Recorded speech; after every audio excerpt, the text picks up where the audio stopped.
کیا آپ کو لگتا ہے کہ ہماری سرزمین برصغیر پاک و ہند اسی طرح جہالت کا مرکز تھی؟ ہم وادی سندھ کی تہذیب کے وارث ہیں۔ آج بھی برصغیر پاک و ہند میں 16 کے قریب قدیم ترین یونیورسٹیوں کے کھنڈرات موجود ہیں، جن میں سے 2 پاکستان میں۔ کہاں گئی ہمارے اجداد کی وہ حکمت؟ کہاں گیا ہمارا وہ علم؟ کہاں گئی ہماری ٹیکنالوجی؟ یہ ہماری نااہلی ہے کہ ہم جان بوجھ کے سیکھنا نہیں چاہتے؟ کیا وجہ ہے؟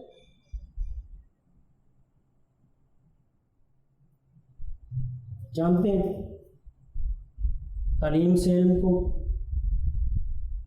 علم سے حکمت کو، حکمت سے بصیرت کو، بصیرت سے وجدان اور جنون